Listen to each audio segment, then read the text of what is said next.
আপনারা ঠিকই দেখেছেন, এখানে পশ্চিমবঙ্গে অঙ্গনওয়াড়ি কর্মীদের বেতন বৃদ্ধির ঘোষণা করল মমতা বন্দ্যোপাধ্যায়। আর পুরো ভিডিওটি না দেখলে আপনারা জানতে পারবেন না কোন কোন কর্মীদের কত টাকা বেতন বৃদ্ধি হয়েছে এবং কত দিনের কর্মসূচি করলে তবে কত টাকা বেতন বৃদ্ধি হবে। সমস্ত কিছু আমার এই পুরো ভিডিওটি দেওয়া আছে, অনুগ্রহ করে দেখুন আর আপনারা উপকৃত হন। আসন্ন লোকসভার আগেই এক বড় সিদ্ধান্ত ঘোষণা।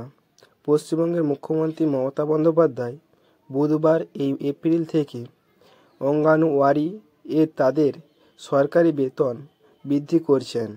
অঙ্গনওয়াড়ি কর্মীদের মাসিক বেতন ৮,২৫০ টাকা থেকে বাড়িয়ে ৯,০০০ টাকা করেছেন।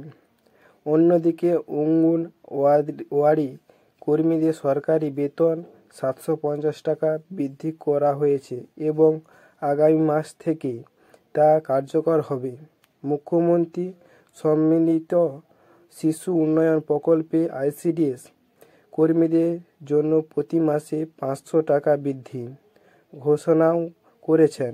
মুখ্যমন্ত্রী নরেন্দ্র মোদী বেশ কয়েকটি উন্নয়নমূলক প্রকল্পের উদাহরণে দিন বাংলার অঙ্গনওয়াড়ি কর্মীদের বেতন বৃদ্ধি করা হয়েছে। আশাকর্মী আমাদের গর্ব, কারণ তারা অত্যন্ত কঠোর পরিশ্রম করে। সকল খারাপ সময়ে তারা আমাদের সমর্থন করেন।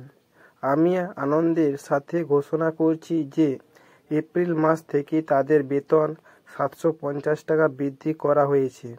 অঙ্গনওয়াড়ি কর্মীরা ৮,২৫০ টাকা পান, তাদের বেতন ৭০০ টাকা বৃদ্ধি করা হয়েছে।